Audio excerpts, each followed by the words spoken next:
Avant ça, j'avais monté un réseau social à 14 ans. À peu de choses faites, tu crées Facebook, quoi. À la chose près que j'ai pas voulu en faire un business. Lui, c'est Rand Indy, un entrepreneur atypique qui a appris à coder à 12 ans, lancé sa première startup à 14 ans, revendu sa première boîte pour 40 millions d'euros à Sonos et créé Zama, une des startups les plus en vogue dans la francophonie, qui a levé 73 millions d'euros il y a quelques mois. Je me suis donc posé avec lui pour comprendre comment il a créé ses différents business, mais aussi comprendre quel est le futur de l'intelligence artificielle, de la crypto et d'autres choses encore plus surprenantes comme le clonage humain par exemple. On a quand même levé 90 millions avant de gagner le premier euro avec la techno. Tu penses qu'on va pouvoir vivre à l'infini? Ne plus mourir de maladie ou de vieillesse, sûr. Celui-là, j'ai pas dormi pendant 2 jours. Hein. Ça, c'est vraiment hardcore. J'ai pas investi. Hein. Pour moi, c'était la ligne. Hein. T'es prêt ou pas? Les psychédéliques, donc qu'est-ce que ça fait dans ton cerveau? Ça désactive la partie de ton cerveau qui est responsable de ton ego et très important, ça crée de l'hyperplasticité cérébrale. Le mois qui a suivi, je pense que j'ai eu toutes les idées qui ont fini par conduire à ma startup actuelle. Comment devenir riche? Rand, comment tu vas? Salut Emi, ça va? Ça va très bien. Très content de te réavoir sur la chaîne. On avait déjà tourné un interview ensemble. Malheureusement, problème de son. On est à notre 2e essai, mais je pense que l'interview va être encore meilleure en fait parce qu'on a eu un essai, on a eu un entraînement. J'ai oublié de quoi on a parlé, donc c'est comme si c'était la première fois. Hein. Est-ce que tu peux te présenter rapidement et ensuite j'ai plein de questions pour toi. Donc je m'appelle Ren, je suis entrepreneur. Ma spécialité, c'est tout ce qui touche à la deep tech, intelligence artificielle, biotechnologie, cryptographie. J'ai commencé à coder quand j'étais jeune. J'ai monté une start-up quand j'étais ado à 14 ans. Et j'ai fini par faire un doctorat en intelligence artificielle quand j'avais 21 ans. J'ai ensuite monté une des premières start-up d'intelligence artificielle en France, qui a été rachetée en 2019 par Sonos. Et à l'issue de ça, j'ai créé ma nouvelle start-up Zama, où on travaille sur des nouvelles techniques de chiffrement qui permettent de faire des calculs sans jamais voir les données de tes utilisateurs. Et sinon, à côté de ça, j'adore investir. J'ai investi dans plus de 60 boîtes. Et ce que j'adore, c'est les boîtes que personne n'arrive à comprendre. Ok. Est-ce que tu peux nous expliquer en quelques mots l'ampleur qu'est en train de prendre Zama? Et ensuite, j'ai envie qu'on reparte à tes débuts pour qu'on voit comment t'en es arrivé là. Donc, Zama travaille sur une technologie qui s'appelle le chiffrement homomorphe, le FHE pour faire court. L'idée du FHE, c'est que tu peux faire des calculs sans jamais déchiffrer les données sur lesquelles tu dois faire ces calculs. Donc, imagine par exemple, je suis un utilisateur de ChatGPT. Aujourd'hui, je dois envoyer mes données à ChatGPT pour qu'elle puisse les analyser et me renvoyer une réponse. Ce qui veut dire que OpenAI, qui fournit le service de ChatGPT, voit toutes les données de tous les utilisateurs de ChatGPT. Avec le chiffrement homomorphe, avec la techno de Zama, tu enverrais en fait ta requête chiffrée, donc cryptée, donc personne ne peut savoir ce que tu as envoyé. OpenAI ne sait pas ce qu'elle a reçu de toi comme requête, mais la manière dont ça a été chiffré te permet quand même de faire des calculs mathématiques sur la donnée chiffrée, produire une réponse qui est également chiffrée. Donc OpenAI ne sait pas ce que tu as envoyé, elle ne sait pas non plus ce qu'elle te répond, mais toi, de ton côté, tu peux le déchiffrer et avoir la réponse. Donc c'est un peu comme, tu sais, du chiffrement de bout en bout que tu as dans les applications de messagerie, mais pour tous les services que tu peux avoir sur Internet. Ok. Et donc Zama, on est la première société à faire marcher cette techno. Donc on l'applique à l'intelligence artificielle, à la blockchain. Et on a levé, il n'y a pas longtemps d'ailleurs, une grosse série A, la 2e ou 3e plus grosse en France, une série A de 73 millions. Ce qui est quand même assez... Enfin, je me rappelle quand on a fait l'annonce, tout le monde m'a appelé en me disant j'ai jamais entendu pareil chiffrement homomorphe, comment ça peut être déjà aussi gros? Parce qu'en fait, si on fait bien notre boulot, tu n'entendras jamais parler de Zama, parce que ça sera un peu comme le Intel Inside de la vie privée. Intel Inside? Tu sais, peut-être tu te rappelles pas, tu étais peut-être trop jeune. Bon. À l'époque, en fait, des ordinateurs dans les années 90, quand les ordinateurs avaient une puce Intel à l'intérieur, il y avait un petit autocollant qui disait Intel Inside. Okay. Et donc, en fait, si tu n'avais pas cet autocollant, tu ne savais pas qu'est-ce qu'il y avait comme processeur à l'intérieur, en fait. Et nous, ça va être un petit peu pareil pour Zama. On va être la techno qui est dans absolument tous les services sur Internet pour les protéger, pour protéger contre les vols de données et ainsi de suite, sans jamais que tu saches qu'on existe. Ok. Donc en fait, en gros, pour résumer, tu permets par exemple à quelqu'un qui va envoyer une lettre, en fait, d'écrire sa lettre, derrière que la poste, toutes les personnes qui vont interagir avec la lettre, en fait, ne puissent jamais comprendre ce qui est écrit à l'intérieur, de pouvoir ensuite recevoir même une réponse à cette lettre, que cette réponse-là, personne puisse la déchiffrer, sauf la personne quand elle ouvre la lettre, quoi. Voilà, tu peux voir ça comme ça, sauf que ça s'appliquerait à absolument tout ce que tu fais sur Internet. Ok. Et donc là, vous avez déjà des clients Donc aujourd'hui, la plupart de nos clients sont des boîtes blockchain, parce que ce qu'il faut comprendre, c'est que sur une blockchain, toutes les données sont publiques. C'est-à-dire que quand tu fais une transaction sur Ethereum ou sur Bitcoin, tout le monde peut voir non seulement la transaction que tu as fait, mais aussi le contenu de la transaction. Combien tu as envoyé, combien tu possèdes de tokens et tout ça. Avec notre techno, tu pourrais faire ces transactions sur les blockchains sans que personne ne voit le montant que tu envoies, combien tu as de tokens, ou la donnée en fait qui est sur la blockchain. Et donc ça ouvre un nombre de nouvelles applications sur la blockchain qui est absolument gigantesque. Et donc on est en train de signer deal sur deal sur deal avec des petites comme des grosses blockchains. Donc par exemple, on a signé un deal avec Shiba. Alors, tu vas me dire, Shiba, le token de chien, mais quel rapport avec le chiffrement homomorphe? Pourquoi ils ont besoin de confidentialité dans un meme coin? En fait, Shiba est en train de construire le prochain Disney. Ce que les fondateurs de Shiba m'ont expliqué, c'est que si aujourd'hui t'inventais Mickey, la meilleure façon de rendre Mickey viral, ça serait d'en faire une crypto-monnaie et de le donner à 1 million de personnes. C'est pas bête en fait comme stratégie marketing. Ouais. Sauf que tu vas pas t'arrêter à Mickey. Tu vas créer un univers autour, tu vas créer des films, des jeux, des peluches Mickey, des stickers, un restaurant, un parc d'attractions. Et c'est ce que les gens de Shiba essaient de faire. En fait, ils essaient véritablement de créer tout un univers finalement d'entertainment autour de cette marque Shiba Inu.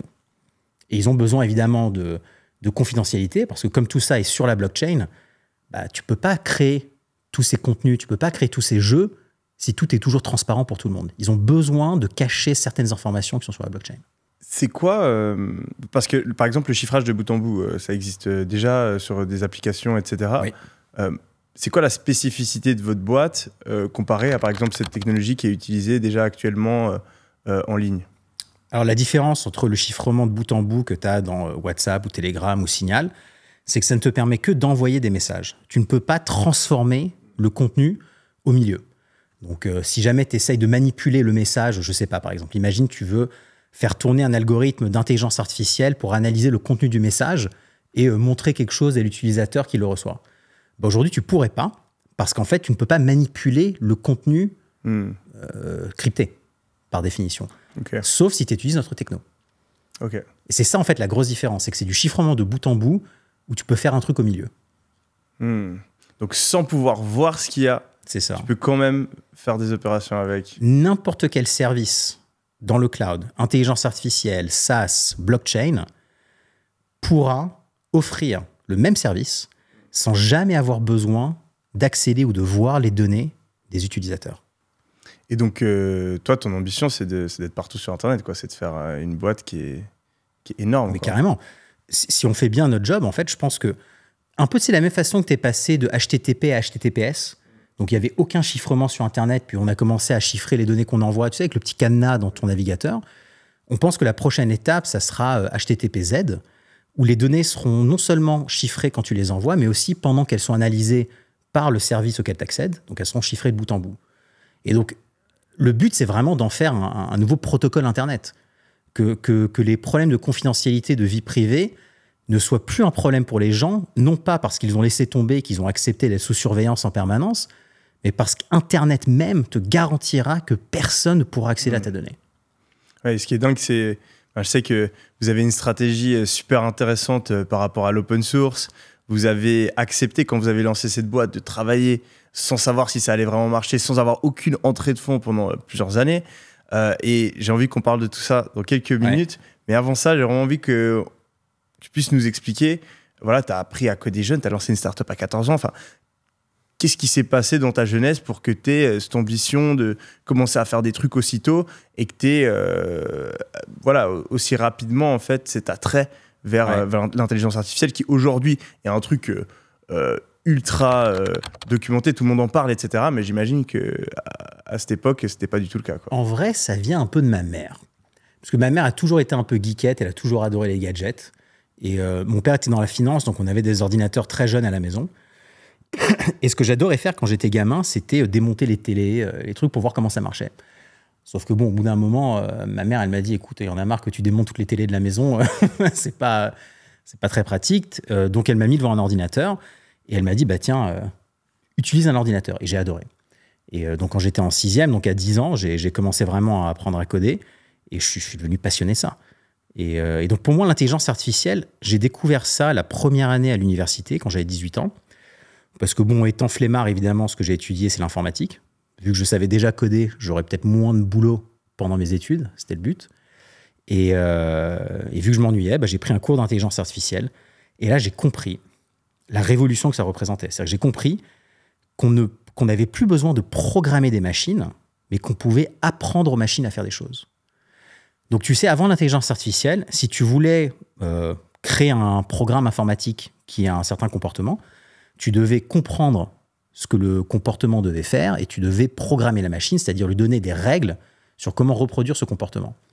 Donc imagine, tu veux créer un logiciel qui reconnaît les chats dans les photos. Ça impliquerait que tu décrives exactement ce que c'est qu'un chat. Ça a des moustaches, c'est mignon, mais c'est pas très clair en fait à quoi ressemble un chat. C'est un peu abstrait parfois, tu vois, en termes de différence, je sais pas, entre un chat et un tigre. Avec l'intelligence artificielle, tu n'as pas besoin de faire ça. Tu n'as même pas besoin de comprendre ce que c'est qu'un chat. Tout ce que tu as besoin de faire, c'est de prendre des exemples d'images de chats et de dire à l'ordinateur, voilà un chat, et tu fais ça 1 million de fois. Donc tu donnes 1 million d'images de chats en disant, voilà, il y a un chat dans cette image. Chat, et ça, c'est pas un chat. Voilà, exactement. Aussi, ouais, et ça, ouais. Voilà. Donc tu donnes des images où il n'y a pas de chat et des images où il y a des chats en disant, là, il y a un chat, là, il n'y a pas de chat. Et à force, en fait, de voir des images de chats, l'ordinateur, l'intelligence artificielle, va apprendre par elle-même à reconnaître ce qu'il y a d'unique chez les chats. Mais tu as remarqué, en fait, à aucun moment, tu as eu besoin de lui dire quoi regarder. Elle s'est fait sa propre représentation. Il y a une moustache comme ça, tu n'as pas du tout besoin de lui dire ça. Quoi. Exactement. Okay. Et donc, quand tu pousses un petit peu plus loin, ce que tu t'aperçois, c'est que tu peux créer des intelligences artificielles qui répliquent des comportements que les humains n'ont même pas besoin de comprendre. Et c'est pour ça que c'est une révolution en sciences, par exemple. C'est que tu peux demander à l'intelligence artificielle de t'aider à analyser un problème scientifique que toi-même, tu n'arrives pas à comprendre. Tu vois, tu peux lui demander d'inventer une image de quelque chose hyper abstrait qui n'a absolument aucun sens si tu essayais de le faire toi-même. Non, c'est absolument incroyable, en fait. Ça décuple les facultés de productivité, de créativité qu'on a en tant qu'humain. Et donc ça, tu le découvres quand t'es ado, à l'école ? Quand j'ai 18 ans. Et avant ça, tu as déjà créé une start-up ? Avant ça, j'ai monté un réseau social à 14 ans. Plus pour le fun et pour les fêtes, pour être honnête. C'était pas un business qui était monétisé.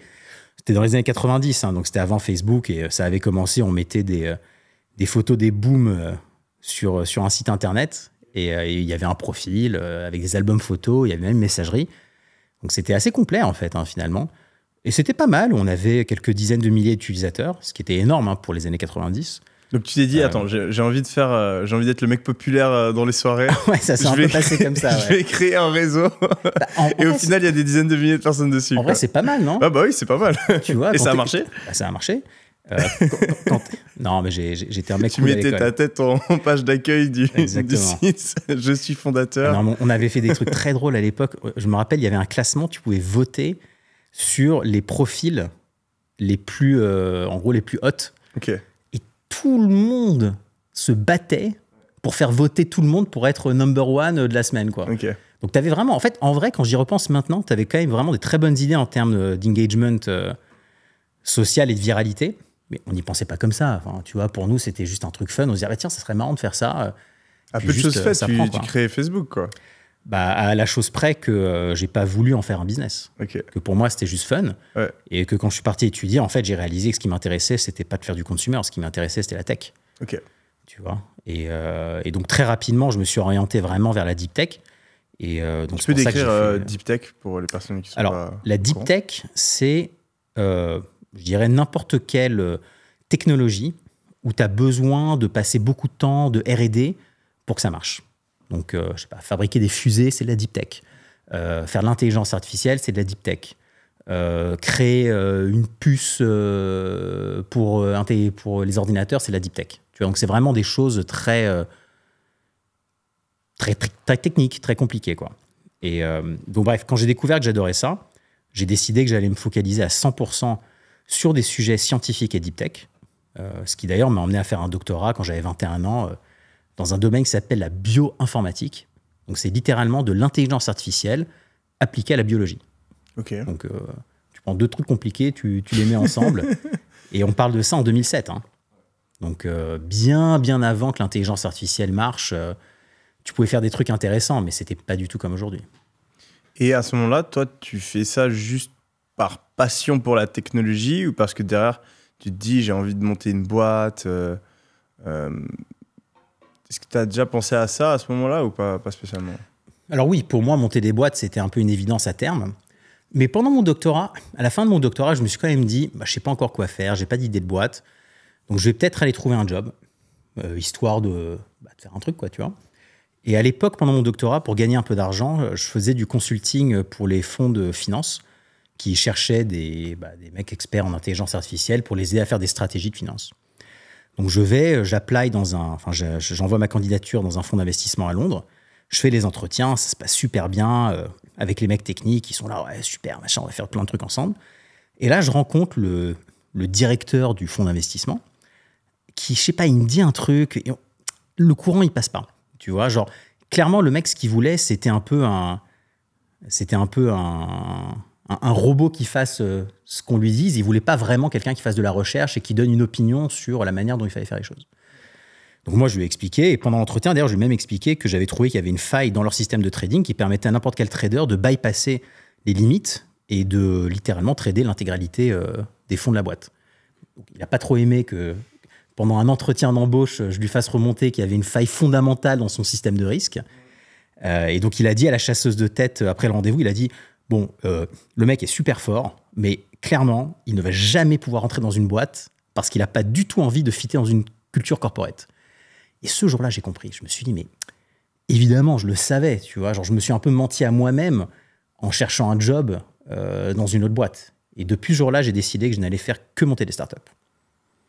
Ça me fait trop marrer. J'ai l'impression que tu décris genre un film où tu as un dev un peu arrogant qui veut pas fit dans le monde corporate, qui crée des boîtes à 14 ans. J'étais pas arrogant, tu vois, mais... Qui trouve une faille. Non, si j'étais un peu arrogant. C'est vrai, j'étais un peu arrogant.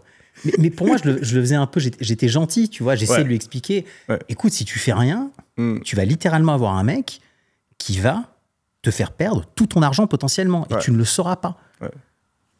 C'est quand même important comme information. Ah bah oui. Oui. Ouais. Non, il n'a pas aimé. Je pense... je ne sais pas combien il avait payé son consultant en cybersécurité pour lui monter son système de trading, mais clairement, il était mal foutu, quoi. Donc à ce moment-là, tu n'as encore pas lancé de boîte, tu as fini tes études, tu as fait quelques projets par-ci par-là. J'avais monté déjà une boîte. J'avais monté une boîte de développement de site internet pour gagner de l'argent à côté, mais ce n'était pas une start-up.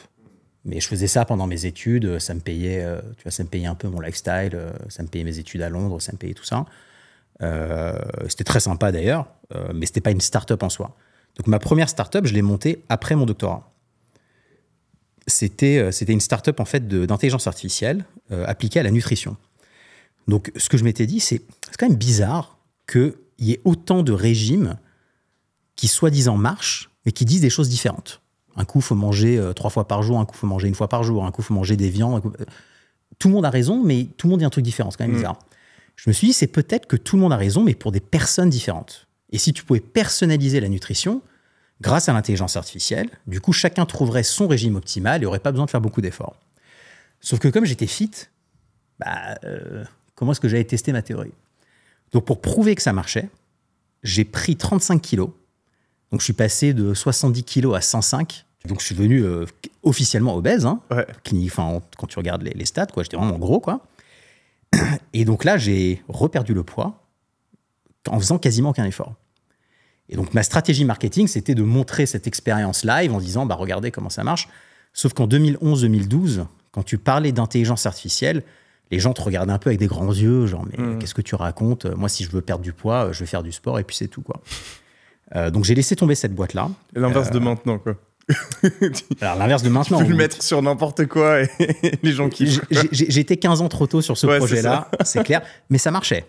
Ok. Tu vois, clairement, oui, les résultats étaient. Tu vois, les résultats, ils sont là. Et donc, du coup, j'ai laissé tomber cette boîte-là et j'ai fini par monter une autre boîte d'intelligence artificielle en 2015, où là, on a levé de l'argent et on a commencé à développer des assistants un peu à la Siri, mais qui garantissent que tes données ne sortent jamais de ton téléphone. Et pourquoi tu as cet intérêt pour la privacy parce que du coup, je vois que ça a commencé tôt. Ouais. Quelle a été la réalisation qui t'a fait penser que c'était vraiment quelque chose d'important et que tu voulais travailler là-dessus? Ça a commencé quand je m'occupais de ce réseau social à 14 ans. Il y avait un mec à l'école qui était beaucoup plus grand que moi, qui, je sais pas, il devait avoir 2-3 ans de plus que moi, 1m90, et bref, en gros, il m'emmerdait, quoi. Tu vois, donc j'avais un bully, je sais pas comment on dit en français, bonne question. Un harcèlement scolaire, ouais. Je sais pas s'il y a de termes. En gros, un mec en gros qui globalement venait et me tapait sans raison, quoi. Et à un moment, je me suis dit, mais qu'est-ce que je peux faire? Je peux pas me défendre, le mec fait 3 fois ma taille, il faut bien que je trouve une parade. Je me suis dit, mais peut-être qu'il est utilisateur de mon réseau social, et si je vais regarder dans les messages privés qu'il envoie à des gens, je vais peut-être trouver un truc un peu embarrassant que je pourrais utiliser contre lui en chantage. Donc c'est ce que j'ai fait. J'ai trouvé des choses embarrassantes. La prochaine fois qu'il est venu me voir à l'école, je l'ai regardé, j'ai fait si tu m'emmerdes encore, je vais dire à tout le monde qui est ton crush un peu secret. Il ne m'a plus jamais approché.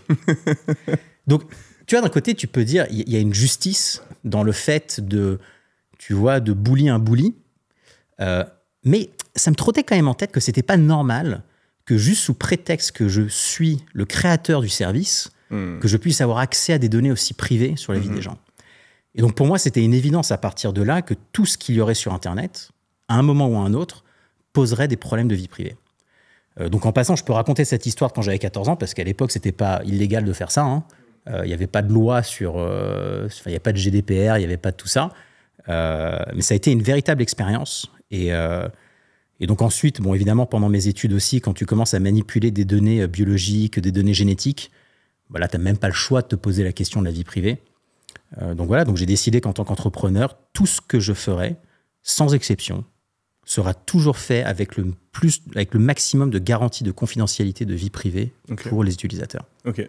Et du coup, je t'ai coupé. Tu racontais justement cette start-up que tu lançais.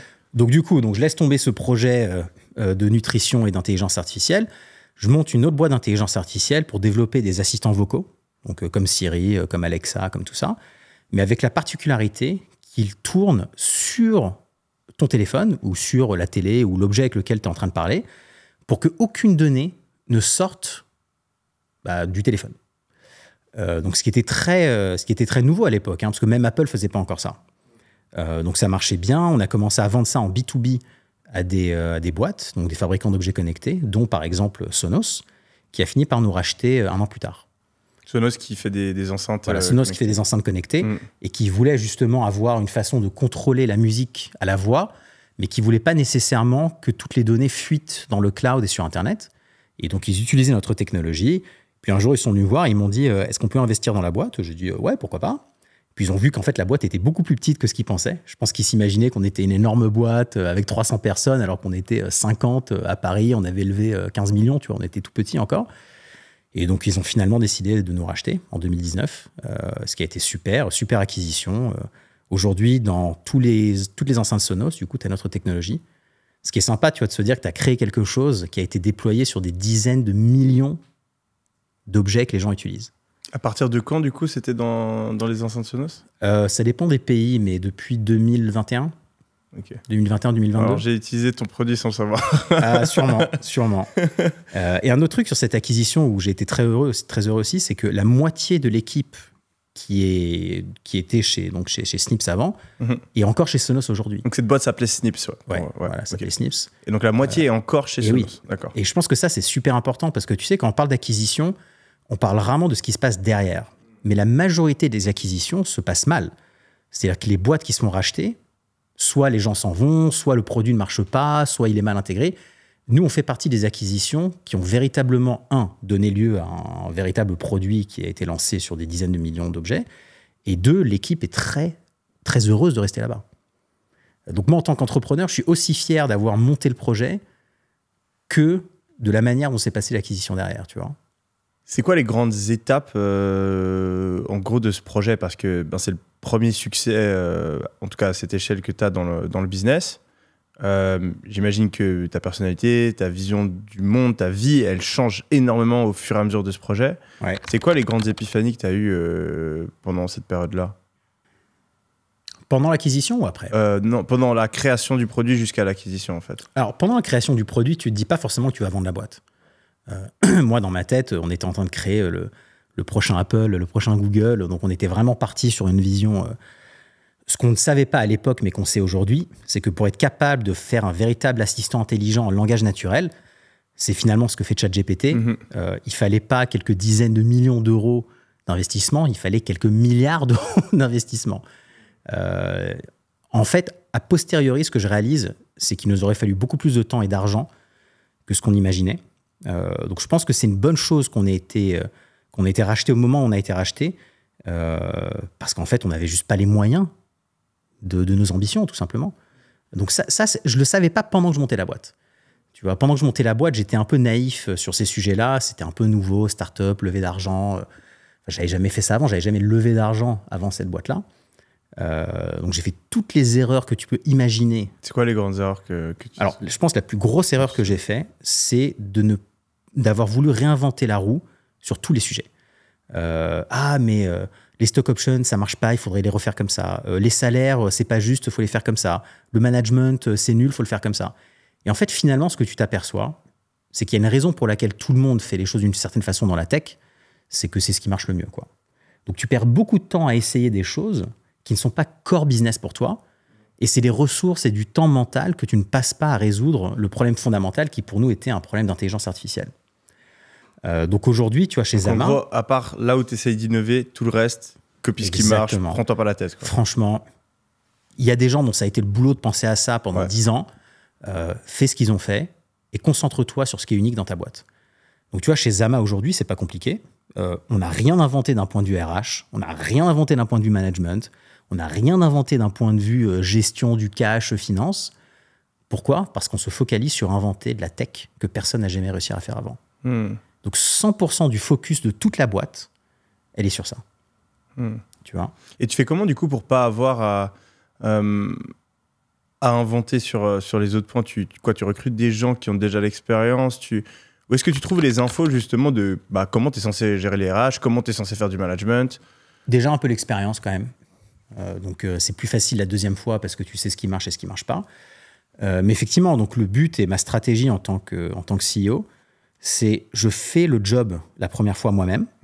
Donc j'étais le premier à faire la finance, du légal, du RH, de la tech, du produit, du bizdev, pour comprendre exactement ce qui est nécessaire pour faire le job correctement, pour ensuite recruter quelqu'un qui soit vraiment compétent. Je pars du principe que si tu veux recruter quelqu'un, il faut quand même comprendre ce que cette personne va faire. Et en tant qu'entrepreneur, ton job, c'est de comprendre tout ce qui se passe dans ta boîte, même si tu ne fais rien de ces choses-là. C'est une quote que j'adore d'un designer qui s'appelle Charles Eames, qui a fait la chaise, tu sais, la chaise de psy un peu connue, là, je sais pas si tu vois laquelle, qui lui disait « La seule chose qu'il ne faut jamais déléguer, c'est la compréhension. » Sous-entendu, tu peux tout déléguer au niveau opérationnel et exécution tant que tu comprends tout ce qui se passe. Ok, super intéressant. Et du coup, quand tu apprends à faire, justement, imaginons, tu ne connais pas du tout en RH, tu veux apprendre et comprendre les RH. Ouais. Tu fais quoi? Tu lis des livres, tu poses des questions à des gens Je lis pas beaucoup de livres, je fais deux choses. Je lis beaucoup de blogs. Ok. Donc tu vas sur le site de Y Combinator, tu lis tous les contenus qu'il y a là-dessus. Déjà, ça va t'apprendre comment marche une startup.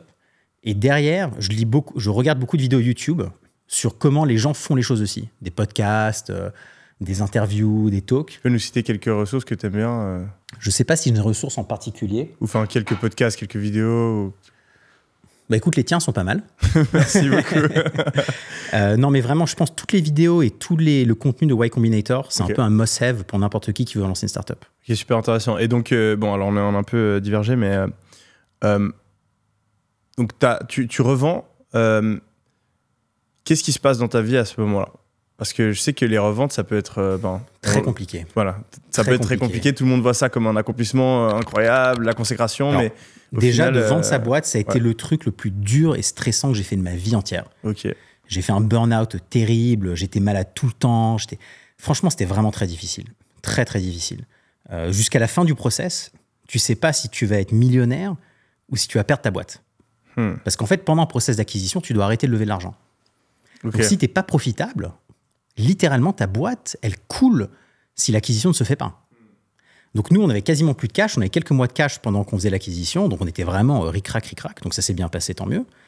Et donc, en fait, à l'issue de ça, tu as cette espèce de décompression. Où, en fait, d'un coup, tu te dis, je peux faire ça, je peux acheter ça. J'ai plus trop besoin de me poser la question de l'argent. Je peux investir. Donc, maintenant, tu poses la question de qu'est-ce que je fais de cet argent-là? Comment je l'investis? Donc, tu regardes l'immobilier. Bon, ça m'intéresse pas trop. Les startups, mais c'est hyper risqué. Les cryptos, c'est hyper volatile. Donc, tu as toute cette nouvelle dimension du je peux pas juste laisser l'argent à la banque parce qu'en plus, il y avait des taux d'intérêt négatifs. Donc, tu devais payer pour avoir ton argent à la banque. C'est quand même délirant, quoi, tu vois.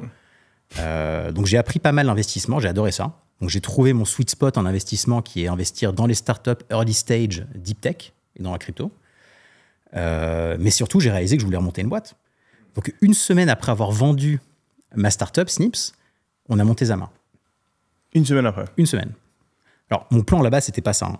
Mon plan, c'était d'aller vivre 6 mois au Japon, faire un peu, tu sais, le truc de l'entrepreneur qui a vendu sa boîte, qui va faire le tour du monde. Mais j'ai pas pu résister.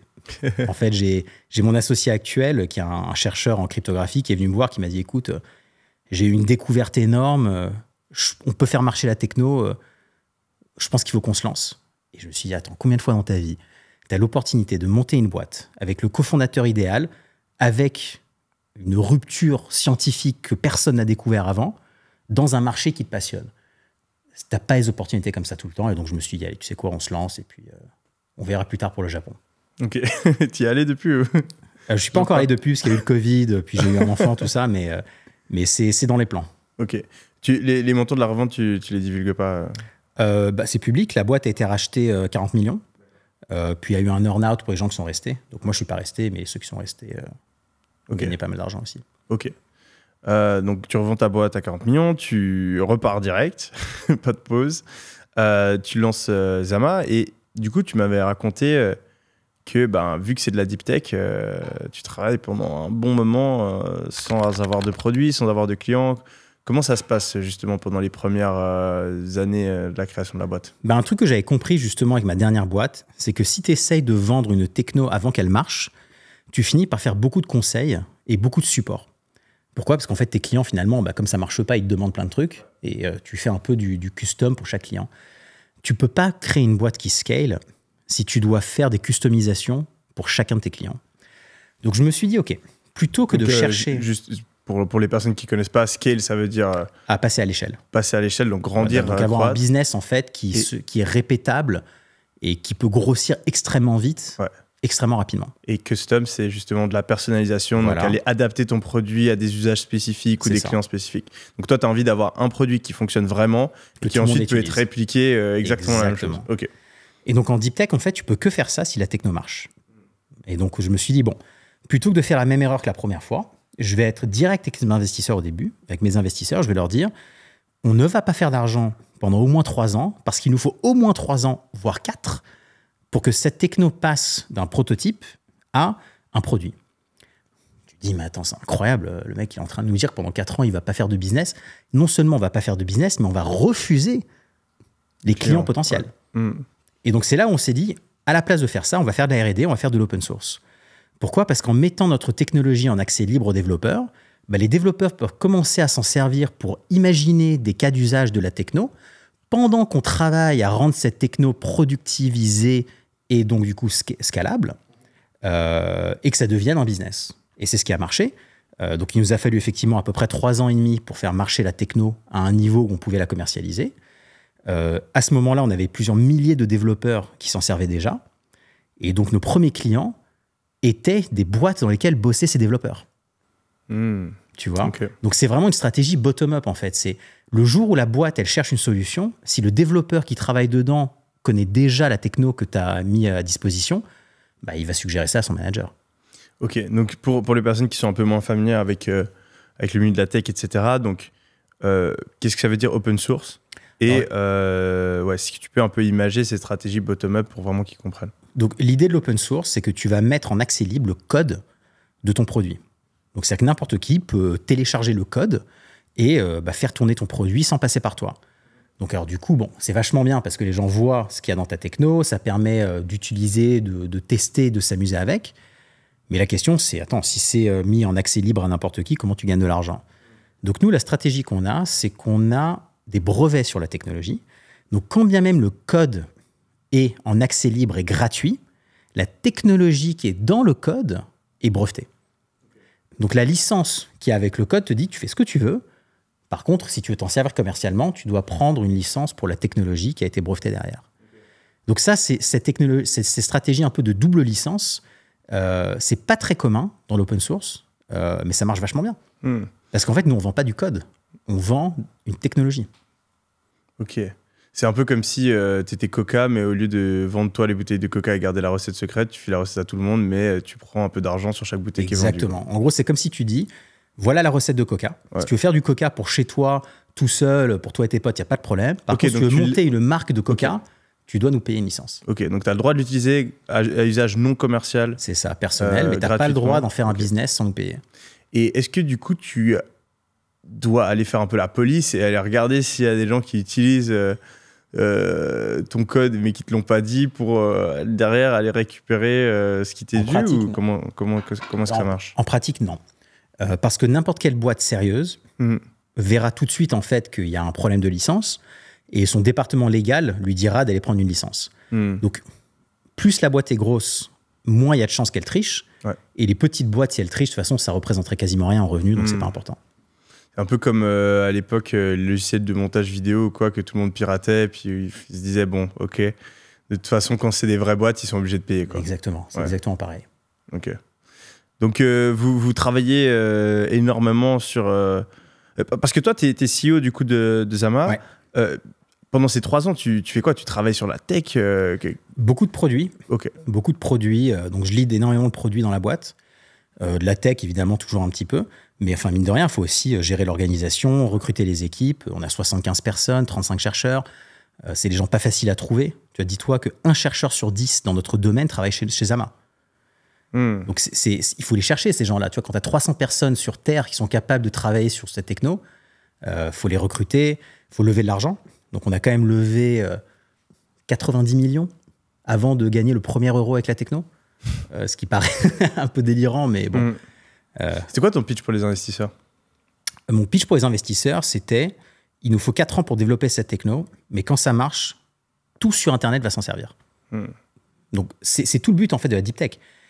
Si jamais ton marché il est tout petit, il n'y a aucun intérêt de passer 4 ans dessus. Mais si le marché que tu ouvres avec ta techno est gigantesque, ben, ça vaut la peine. Un autre exemple de ça, c'est imagine la fusion nucléaire. La fusion nucléaire, ça résout tous les problèmes d'énergie.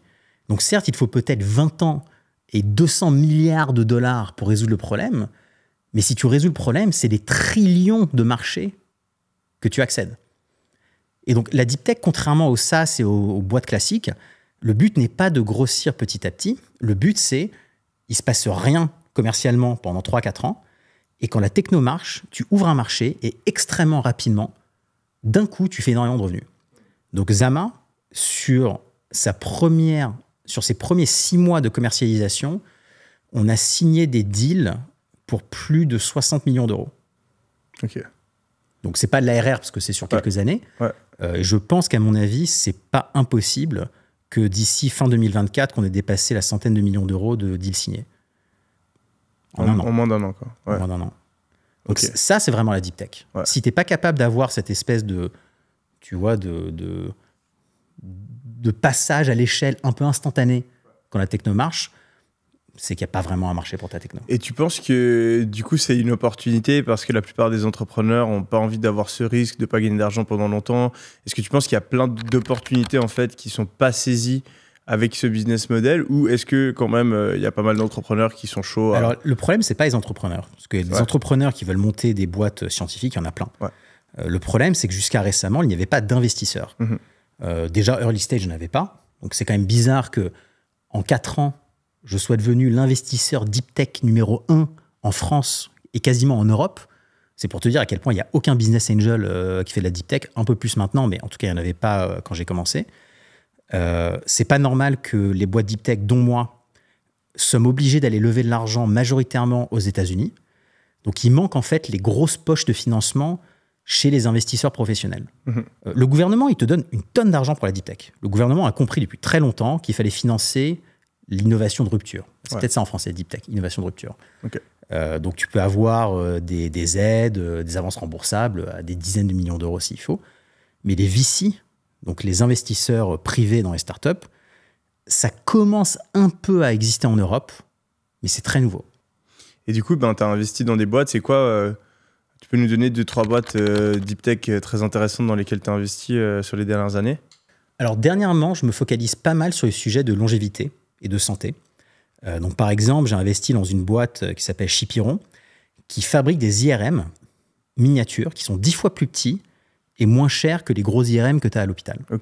Donc, pourquoi c'est important? Parce qu'en fait, on ne réalise pas, mais aujourd'hui, tu as plusieurs mois d'attente pour faire un IRM. Or, les IRM sont incroyables pour dépister tout un tas de problèmes très, très tôt. Donc, si tu avais un IRM qui était pas cher, que tu pouvais faire chez ton médecin plutôt qu'à l'hôpital, tu pourrais détecter tout un tas de maladies des mois et des mois, ou voire des années avant qu'elles apparaissent. Donc, en termes de santé préventive, c'est gigantesque. Et ça coûte super cher en plus. Ça coûte super cher. Donc, ça ouvre aussi le marché, évidemment, sur tous les pays en voie de développement, qui ne peuvent pas mettre des millions d'euros dans des IRM. Donc, c'est vraiment révolutionnaire. Donc, cette boîte-là, j'y crois à fond. Je pense que ça va être un game changer pour la médecine. Un deuxième projet un peu sympa, donc ça, c'est plus dans tout ce qui est santé mentale. Ça va te faire rire. Donc, c'est une boîte qui développe qui a développé un modèle d'IA pour prédire comment ton cerveau va réagir à différentes substances. Pourquoi? Parce qu'en fait, aux États-Unis, ils se sont aperçus que les drogues psychédéliques, LSD, kétamine, champignons, enfin les trucs vraiment, tu dis, c'est ce qu'il y a de plus efficace aujourd'hui pour traiter la dépression, l'anxiété, le stress.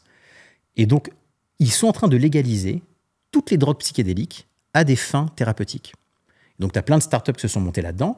Et donc, celle dans laquelle moi j'ai investi, qui s'appelle Mindstate, qui est vachement bien, ils se sont dit, mais attends, plutôt que de donner un truc et de voir et d'espérer qu'il va se passer quelque chose de bien, ils ont fait ce modèle d'intelligence artificielle où ils arrivent à prédire quel récepteur dans ton cerveau va être activé en fonction de quelle substance et quels sont les effets que tu vas ressentir. Et donc, à partir de là, ils peuvent te faire ce qu'on appelle de la médecine psychédélique de précision, où tu ne ressentiras que ce que tu as besoin de ressentir pour régler le problème que tu essaies de régler. Rien d'autre. Donc ça, c'est énorme. Hein. C'est un marché déjà de plusieurs milliards aux États-Unis. Ouais, mais j'ai eu la même pensée que toi par rapport à... Enfin, j'avais lu des trucs là-dessus et j'ai investi sur un ETF qui, justement, se spécialise là-dedans. Ah bah voilà. Et pire investissement de ma vie. Je sais pas pourquoi. Parce que j'y crois sur le long terme, mais vraiment, ça a fait moins 70%. Alors, quoi. Mais parce qu'en fait, les ETF, ils achètent des stocks publics. Et les boîtes qui ont fait des IP, enfin, qui sont rentrées en bourse sur ce domaine-là, sont rentrées en bourse avec des composés qui n'étaient pas nouveaux. Donc, en fait, en gros, ils faisaient des essais cliniques sur le LSD, des trucs comme ça. Donc, il n'y avait pas vraiment de vraie innovation, quoi. Voilà. Les nouvelles boîtes qui vont rentrer en bourse dans les 4-5 prochaines années, elles ont véritablement inventé des nouveaux traitements.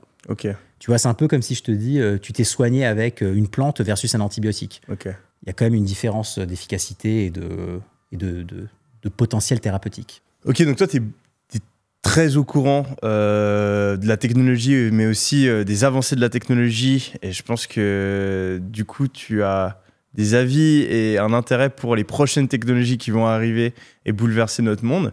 Quelles sont-elles et qu'est-ce qu'il y a d'intéressant par rapport à ces technologies? Pour moi, en ce moment, tu as 3 gros sujets qui sont en train de tout changer. L'intelligence artificielle, les crypto-monnaies, la blockchain, et la biotechnologie pour la longévité. L'intelligence artificielle, parce que ça permet de recréer une intelligence humaine dans une machine, ce qui est quand même pas rien. Imagine si au lieu d'avoir un Yomi, il y en a 10 000 en parallèle qui peuvent faire des tâches différentes. C'est incroyable. Les crypto-monnaies, parce que toute la finance est en train d'être mise sur la blockchain et rendue accessible à la terre entière. et la biotechnologie, parce qu'on est en passe d'arriver à résoudre la majorité des problèmes liés au vieillissement et qui font que tu finisses par mourir. Ok, commençons par ce dernier. Tu penses qu'on va pouvoir vivre à l'infini ? Moi, perso, j'en suis convaincu. Alors, à l'infini, non, parce que tu te fais écraser par une voiture, voilà, c'est fini.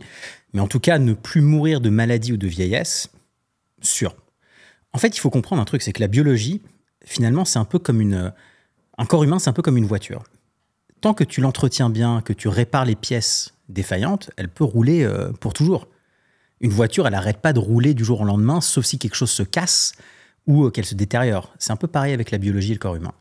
Sauf qu'aujourd'hui, on n'arrive pas encore à remplacer toutes les pièces. On n'arrive pas à te créer un cœur artificiel, on n'arrive pas à te créer un rein artificiel, mais c'est en train d'arriver de plus en plus. La stratégie la plus intéressante pour ne pas mourir, c'est de ne pas vieillir. Parce qu'après tout, en fait, quand tu regardes, les gens, ils meurent de quoi ? Crise cardiaque, Alzheimer, cancer. Personne ne meurt de ça. Enfin, quasiment personne ne meurt de ça à 20 ans. Mmh. Donc ce ne sont pas des maladies qui causent ta mort, c'est la vieillesse qui fait que ces maladies deviennent mortelles. Donc si tu résous le problème de la vieillesse, du vieillissement, bah finalement, tu meurs plus de ces trucs-là. En tout cas, ça, c'est la théorie. Donc comment est-ce que tu évites de vieillir et comment est-ce que tu rajeunis ? Il y a aujourd'hui plus d'une centaine d'essais cliniques qui sont en train d'être faits autour de la longévité. Donc ça va de reprogrammer l'ADN de tes cellules pour que tes cellules rajeunissent, donc littéralement rajeunissent, quoi, jusqu'à étendre en fait ta durée de vie. Donc c'est ralentir le vieillissement. Donc plutôt que de vivre 100 ans, tu vivras 150 ou 200 ans. Énormément de gens qui travaillent sur tout ce qui touche au remplacement, à la création d'organes artificiels. Donc ton cœur ne marche plus, bah, on t'en met un nouveau, quoi. Et idéalement, on te met un cœur qui a été fait à partir de ton ADN à toi pour qu'il soit parfaitement compatible.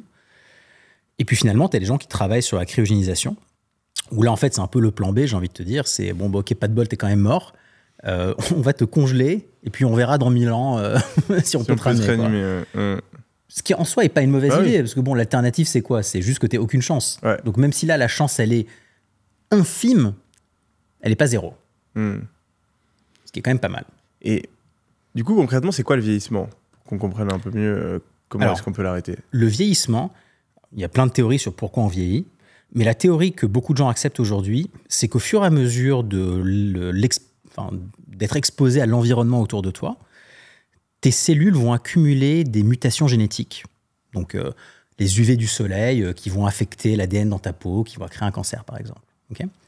Et en fait, ces mutations, au fur et à mesure qu'elles s'accumulent dans ton corps, bah, ça va faire que les choses vont un peu moins bien marcher.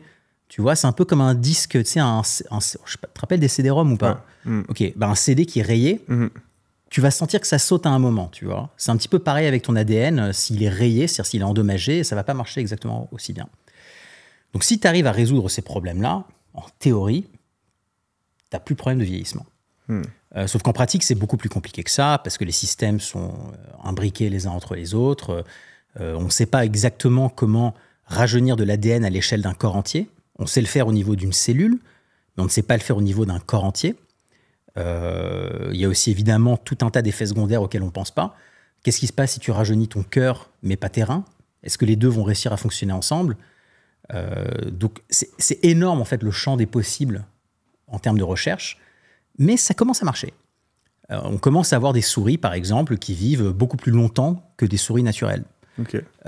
On a des façons de rajeunir des souris, littéralement. Ils font ça comment ? En essayant tout un tas de techniques. Donc soit c'est à partir de médicaments.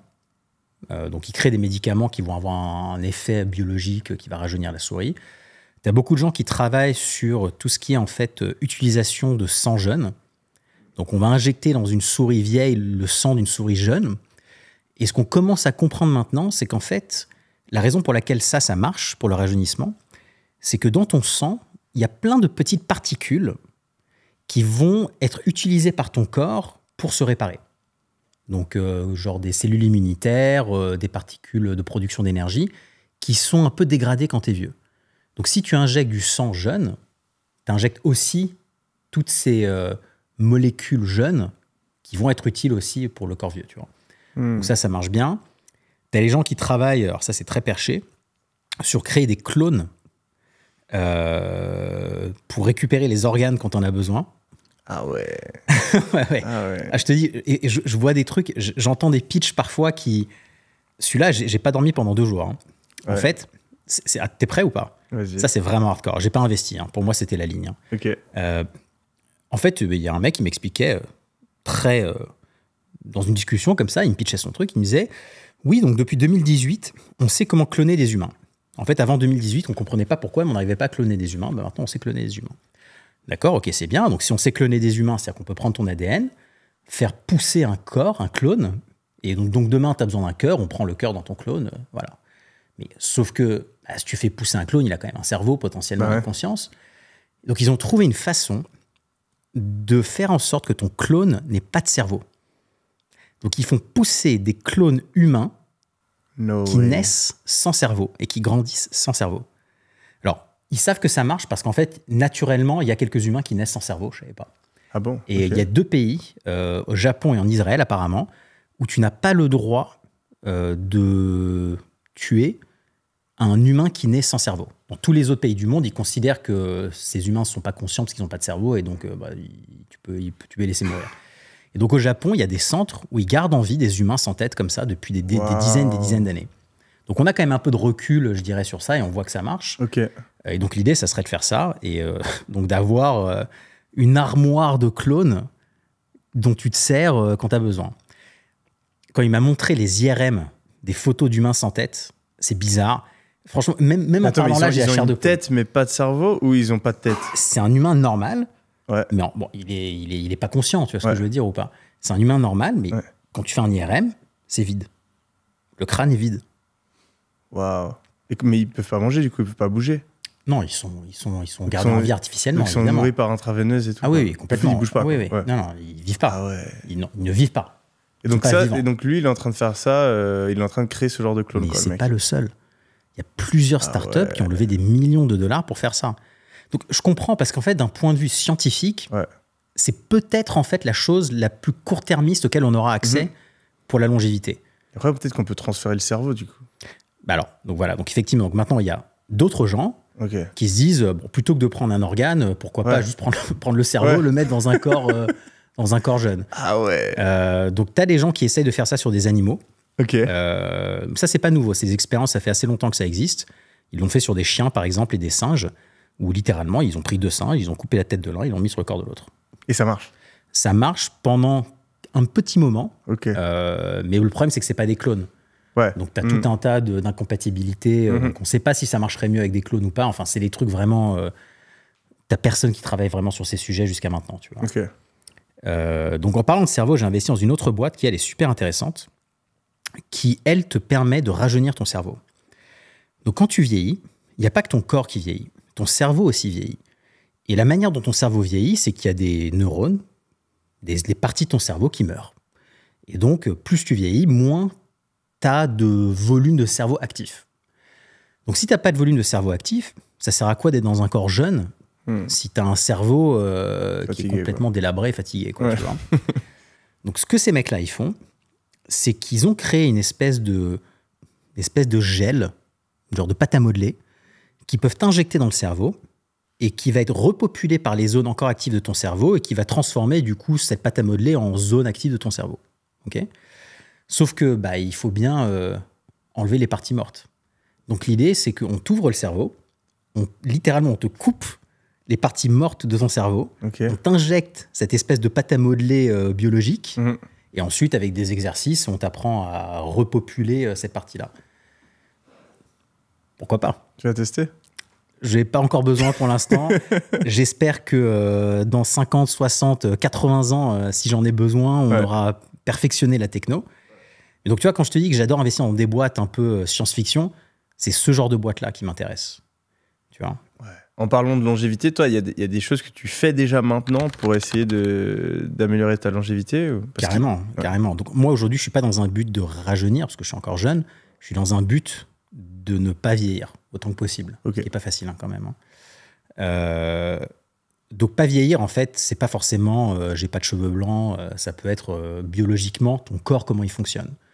Donc, si tu fais jeune, mais que ton corps à l'intérieur est vieux, tu vas pas vivre plus longtemps.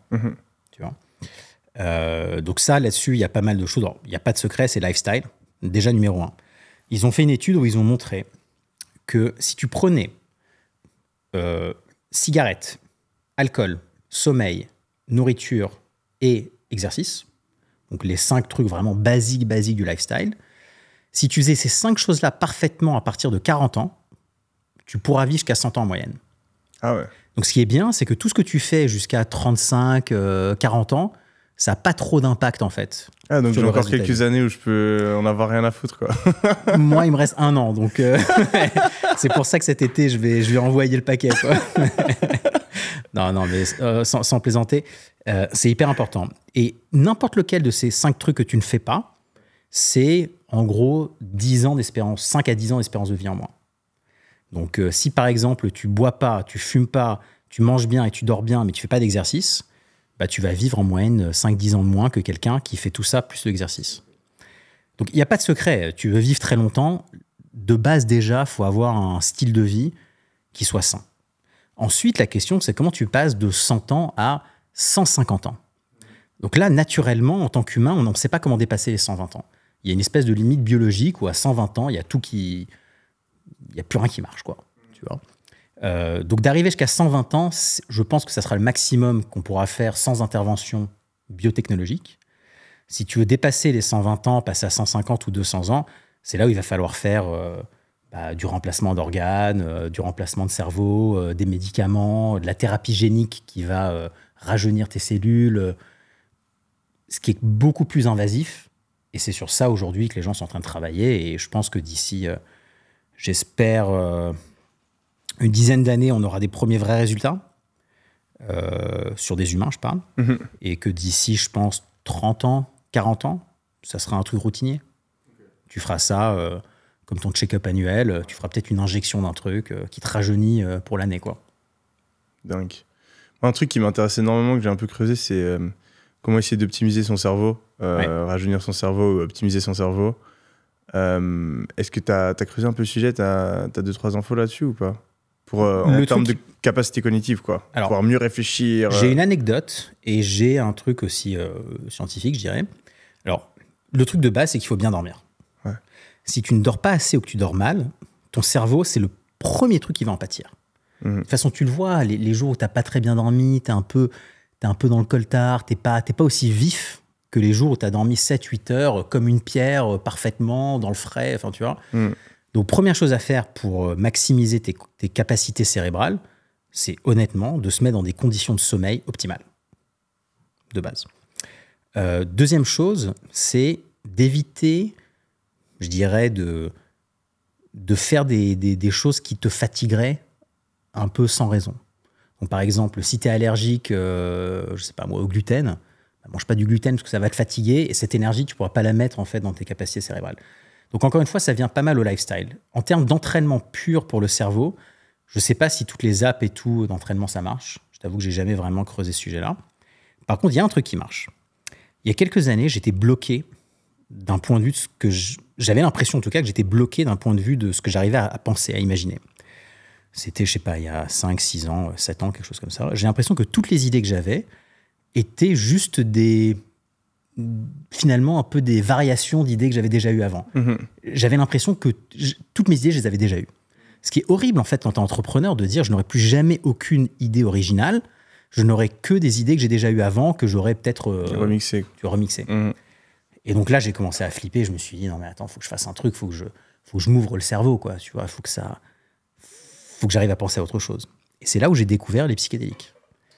Donc je me suis dit, les psychédéliques, donc qu'est-ce que ça fait dans ton cerveau? C'est que ça désactive la partie de ton cerveau qui est responsable de ton ego, c'est-à-dire ça désactive la perception de moi, ce qui te donne un peu de recul sur tout. Et très important, ça crée de l'hyperplasticité cérébrale. Donc si tu es capable de prendre du recul et en même temps de reconfigurer ton cerveau facilement, en théorie, ça devrait t'aider à avoir des nouvelles idées, parce que tu ne seras pas bloqué dans tes idées préconçues ou dans des espèces de boucles, tu vois, cérébrales. Que tu as déjà eu. Donc je l'ai fait. Donc j'ai fait une thérapie où en gros on te bande les yeux, on te met de la musique. Donc, c'est pas fun du tout. C'est vraiment pas fun du tout. C'est thérapeutique. Franchement, sans déconner, genre le mois qui a suivi, je pense que j'ai eu toutes les idées qui ont fini par conduire à ma startup actuelle. Ok. Vraiment, il y a vraiment eu cette ouverture de créativité. C'est dur à expliquer en fait, parce que c'est pas genre d'un coup j'ai eu Eureka. Ouais, je vois ce que En tu fait, veux dire. c'est juste qu'en général, je pensais à des trucs nouveaux. Ouais. Et donc, quand tu penses à des trucs nouveaux un peu au quotidien, tu finis par faire des connexions, tu finis par découvrir des choses nouvelles aussi, quoi. Et tu l'as fait qu'une fois ou en fait tu le répètes en fonction de... Alors, moi, je l'ai fait quelques fois. Ok. Parce que, comme je te disais, comme j'ai investi dans le domaine, du coup, je voulais un peu comprendre. Tu sais, faut tester le produit pour savoir si le produit marche, quoi, j'ai envie de te dire. Mais plutôt fait dans des situations assez encadrées. Donc, si t'en prends en soirée, en boîte de nuit, ça va pas t'aider, quoi. Tu vois, faut vraiment le faire. Faut le faire un peu sérieusement. Ouais. C'est un peu l'idée. Ok. Donc, je dis pas du tout que tout le monde doit le faire. D'ailleurs, c'est très dangereux pour plein de gens. Mais pour moi, en tout cas, ça a été vachement utile pour casser ce blocage cérébral, ce blocage de créativité dans lequel j'étais. On parlait de vivre à l'infini, en tout cas vivre plus longtemps. Une des manières justement de vivre plus longtemps, ce serait de non pas essayer de ne pas vieillir, mais de transférer sa conscience dans un ordinateur ou quelque chose comme ça. Et ça nous amène au deuxième sujet dans lequel tu es expert, l'intelligence artificielle. Quels sont les gros changements que tu vois arriver avec cette technologie au cours des prochaines années? Et est-ce que ce serait une possibilité pour nous de justement transférer notre conscience dans des ordis? Alors, sur cette question de transfert de conscience, oui et non. Je pense qu'on sera capable de créer une intelligence artificielle qui réplique suffisamment bien quelqu'un pour que tu ne puisses pas le distinguer en parlant sur WhatsApp. Ouais. Donc, ça ne veut pas forcément dire que tu as transféré ta conscience dans l'intelligence artificielle, mais pour quelqu'un d'externe, il a quand même l'impression de parler à Yomi. Pourquoi est-ce que ça, je pense que c'est possible? C'est que quand tu regardes l'intelligence artificielle, ce que tu t'aperçois, c'est qu'on n'est pas forcément en train de créer des intelligences qui sont supérieures aux intelligences humaines, mais on est en train de se rapprocher de plus en plus de la capacité à répliquer l'intelligence humaine. Okay? Et donc, plutôt que d'imaginer une super intelligence qui va tuer la planète entière, je pense qu'on aura tout simplement la capacité de répliquer Yomi x 10 000. Donc, de ton vivant, super pour la productivité, parce que ça veut dire que tu pourras faire 10 000 choses à la fois telles que toi, tu les aurais fait. Donc, pense par exemple, je sais pas moi, répondre à tes messages sur les réseaux sociaux. Juste ça, tu aurais besoin d'avoir une IA en fait qui le fasse à ta place, tu vois.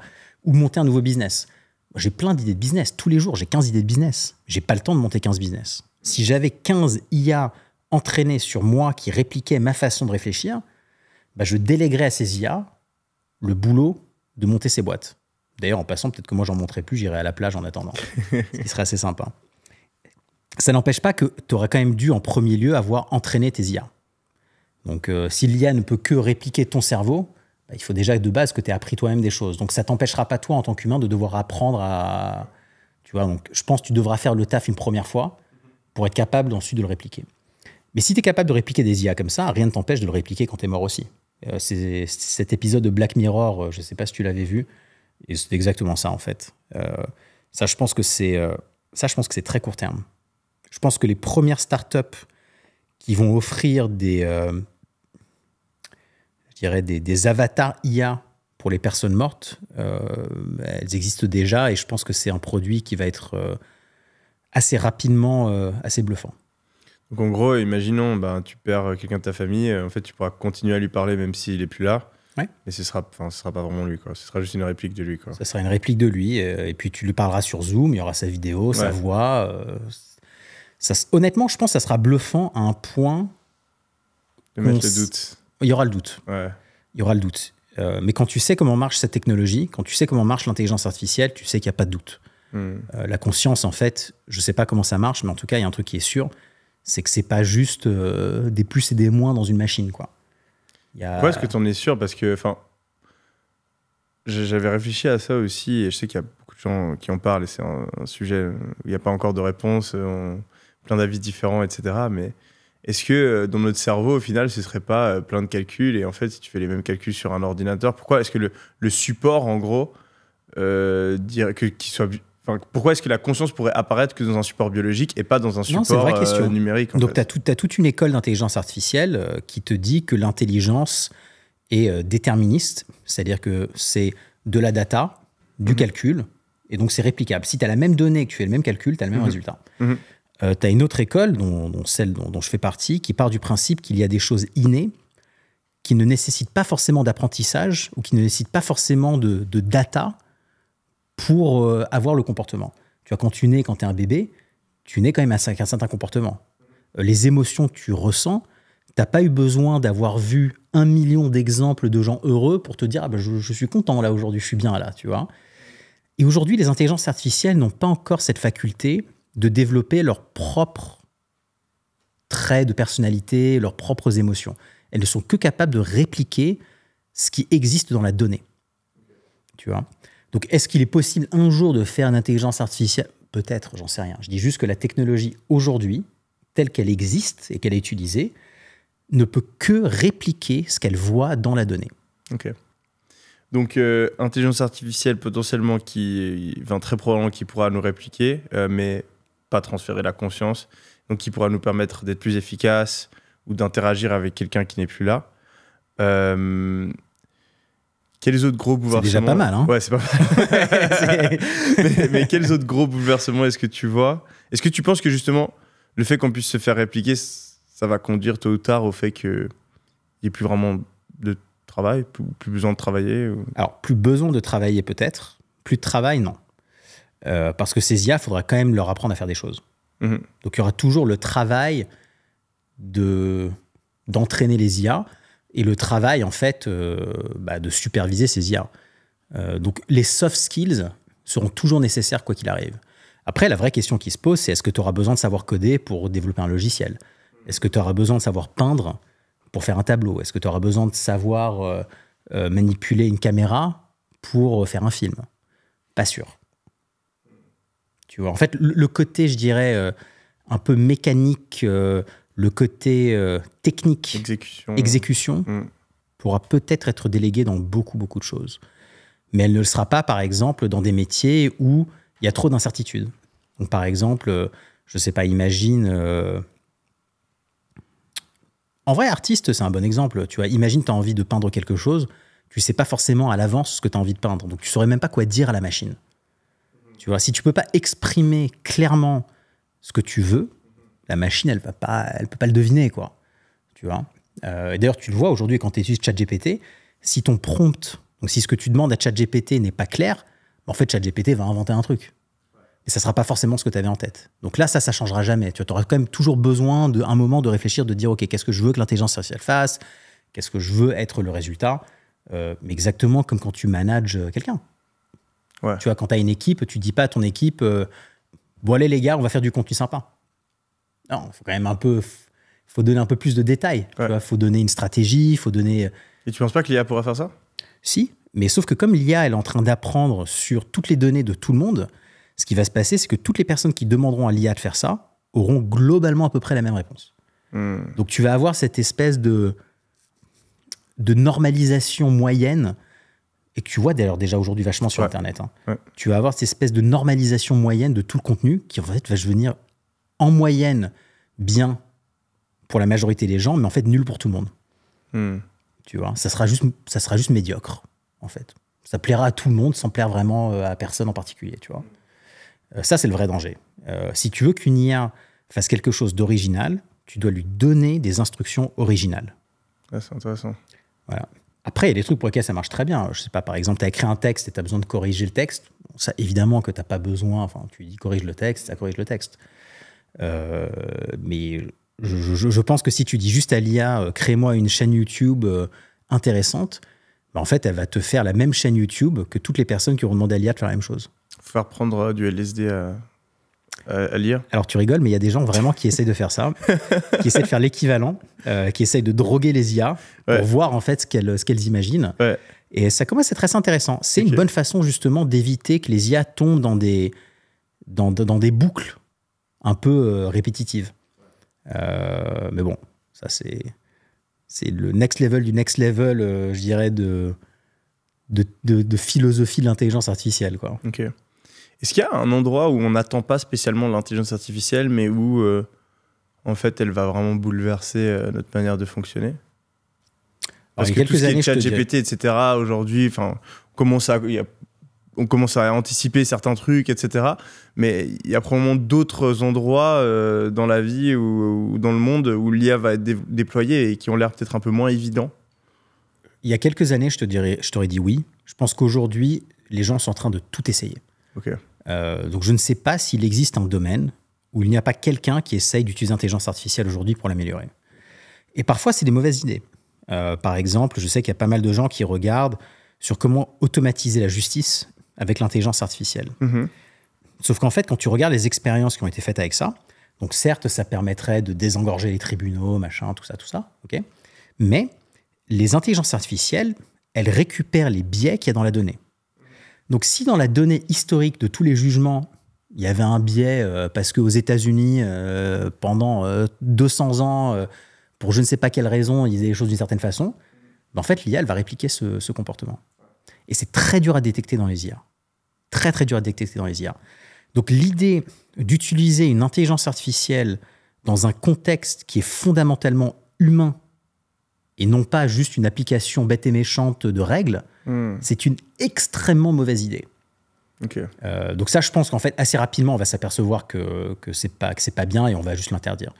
Je pense qu'il y a des sujets qu'on veut garder humains parce qu'on veut garder la compréhension, on veut garder la subjectivité finalement humaine de se dire, bon, ok, peut-être qu'il a enfreint la loi, mais la raison pour laquelle il l'a fait était justifiée. Ouais. Je vais donner un exemple tout bête de ça. J'ai une photo qui est une photo d'un piège pour intelligence artificielle. Ok. C'est hyper intéressant. Donc c'est un piège pour voiture autonome. Okay. Donc ta voiture autonome, elle a appris à conduire mieux que n'importe quel humain.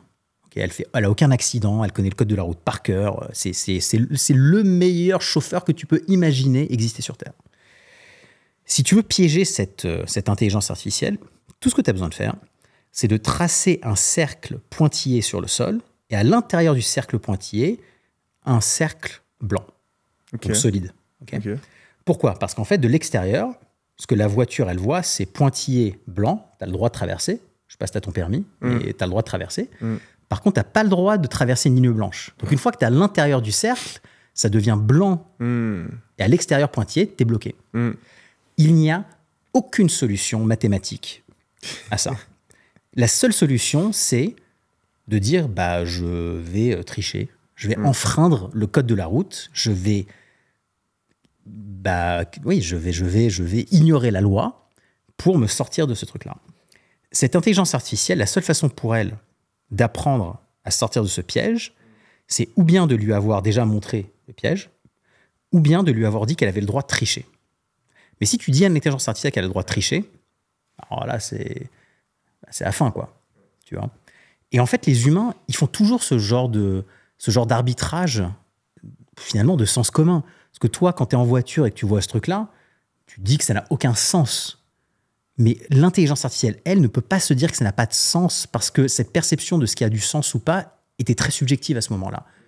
Tu as pris tes chances en te disant que si jamais tu te faisais attraper, que l'humain derrière jugerait que bon, c'était pas très grave parce qu'effectivement, ça n'a pas de sens. L'IA ne peut pas faire ça. Donc, moi, je suis hyper rassuré parce que je me dis, il y a quand même des choses qui sont fondamentalement humaines qu'on ne pourra jamais déléguer à une machine, en tout cas pas au niveau de fiabilité qu'un humain serait capable de le faire. Ok. Et le dernier sujet où tu penses qu'il va y avoir beaucoup d'innovation, c'est la blockchain. Ouais. Sur quoi exactement ? Alors, tu sais, la blockchain, les gens voient ça comme juste des crypto-monnaies, mais en réalité, il faut voir ça comme une façon de rendre programmable n'importe quel objet, n'importe quel asset, n'importe quel système de gouvernance. Donc pour moi, la blockchain, en fait, c'est un système de gouvernance. Le vote, par exemple. Okay. Donc une blockchain, qu'est-ce que c'est ? Une blockchain, c'est un ordinateur partagé par tout le monde, où tout le monde voit ce qui se passe dessus, et où tu es garanti que ce qu'il se passe dessus est exact. D'accord ? Donc, en gros, tu as 1000 personnes qui vont faire la même chose et qui vont se mettre d'accord sur le résultat. Donc, en gros, tu peux dire que, a priori, le résultat est correct. Donc, ça, c'est super important pour la finance, parce que ça te permet, en fait, de créer de la finance qui est à la fois complètement accessible à n'importe qui et que tu peux programmer. Donc, plutôt que d'avoir quelqu'un qui fait le virement manuellement, qui check les conditions, tu vas programmer ta blockchain pour suivre exactement ça automatiquement. Donc, tu enlèves, en fait, tous les intermédiaires. Ça te permet, par exemple, de créer des crypto-monnaies pour tout et n'importe quoi. Donc, par exemple, tu peux créer une crypto-monnaie pour ton appartement que tu possèdes, ce qui fait que tu peux fractionnaliser ton appartement en 1 million de morceaux d'appartement et de les revendre. Tu vois ? Ça, c'est pas possible avec un appartement. Tu peux que le faire avec un truc comme la blockchain. Et pour la gouvernance, ça permet en fait de créer donc, des systèmes de vote, donc que ce soit le vote à ton board dans ta boîte ou que ce soit un vote pour un gouvernement, de manière totalement transparente et vérifiable avec tout un tas de règles que tu peux appliquer dessus. Donc, si tu peux programmer l'argent et la gouvernance, a priori, tu peux quand même programmer une grosse partie du moteur de la société actuelle, quoi. Donc, je pense qu'à mon avis, ce qu'on va avoir assez rapidement, ce sont des gouvernements qui sont entièrement tokenisés et mis sur la blockchain, non pas pour le rendre spéculatif, mais pour le rendre transparent, vérifiable, accessible, et ainsi de suite. Concrètement, quelle partie du gouvernement serait sur la blockchain et comment ça fonctionnerait ? Par exemple, ça te permettrait de démocratiser tout ce qui est démocratie participative. Okay. Pourquoi ? Parce que si voter, c'est littéralement un clic sur ton téléphone et que c'est garanti que ton vote sera correct grâce à la blockchain, en fait, tu peux voter sur tout et n'importe quoi. Quand tu vois, le vote électronique, c'est pas une nouvelle idée. Mais la blockchain permet de le faire de manière assez efficace. Un deuxième truc, c'est ça te permettra, par exemple, de ne plus avoir besoin de passer par des banques pour effectuer des virements ou pour payer des choses. Donc, tu n'as plus le problème de carte de crédit, tu n'as plus le problème de la banque est fermée le dimanche, mon virement n'est pas envoyé. Tout ça, en fait, disparaît. Tu veux payer tes impôts, c'est un clic sur ton téléphone. Tu vois ? Comme j'expliquais, ça te permet, en fait, de créer de la liquidité sur n'importe quel asset que tu possèdes. Donc, tu as un appartement, je sais pas, tu as un tableau, tu as une voiture. Okay ? Tu dis, j'ai besoin un peu d'argent en ce moment, j'ai pas forcément envie de vendre mon appartement. Peut-être que ce que je vais faire, c'est que je vais vendre 3% de mon appartement. Tu peux le faire comme ça. Tu vois ? Ou inversement, tu veux investir dans, je sais pas moi, un tableau en disant, l'art, j'y crois dans le futur, donc je veux investir dans l'art. Tu n'as pas assez d'argent pour acheter un tableau, tu peux acheter un morceau de tableau. Tu vois ? Tout ça devient en fait possible. Lever des fonds, ça devient... tu peux le faire en quelques secondes. Donc, je pense, en fait, tout ce qui touche à l'argent et tout ce qui touche à la gouvernance, en fait, a intérêt à être mis sur une blockchain aujourd'hui. Plus tôt, tu avais parlé du fait que tu avais des idées de business, toujours 15 idées de business que tu ne pouvais pas poursuivre. Est-ce que tu peux balancer quelques idées de business que tu sais que de toute façon, tu ne vas pas poursuivre pour l'audience ? Alors, en ce moment, quelles sont les idées de business que j'ai en ce moment ? En vrai, je pense que j'aurais bien aimé monter un business de création de clones d'intelligence artificielle. Ok. Donc pas le clone sans tête, hein. Ouais. La version intelligence artificielle, hein, soyons clairs là-dessus. D'ailleurs, Reid Hoffman sur LinkedIn a fait une démo l'autre jour où il a montré une vidéo de lui. Reid Hoffman qui est le créateur de LinkedIn. Ouais. Il a montré une vidéo d'une IA de lui et donc il se parlait à lui-même en fait. Okay. Donc je pense que ça, il y a des gens qui travaillent un peu sur le sujet, mais j'ai pas vu d'équipe vraiment solide essayer de faire ça. Donc ça serait cool que quelqu'un le fasse. Donc je pense que ça, j'aurais bien voulu faire ça. Une deuxième idée en fait à laquelle je réfléchis pas mal en ce moment, après c'est des trucs très techniques, tu vois, c'est sur les sujets de longévité. Donc il y a un sujet en particulier qui m'intéresse dans la longévité, c'est le système immunitaire. Donc j'aurais bien aimé peut-être monter une biotech pour travailler sur comment rajeunir le système immunitaire. Donc ça, je pense, c'est un vrai gros impact potentiel. Donc c'est pas un business forcément très accessible. Et sinon, un autre truc, en fait, c'est que je pense qu'il y a une énorme opportunité en ce moment de créer une société qui fabrique des puces informatiques en Europe. Donc, comme Intel ou comme Nvidia. Donc, Nvidia qui est devenue aujourd'hui une des plus grosses boîtes de la planète. Ce sont globalement toutes des boîtes américaines qui fabriquent à Taïwan. Mhm.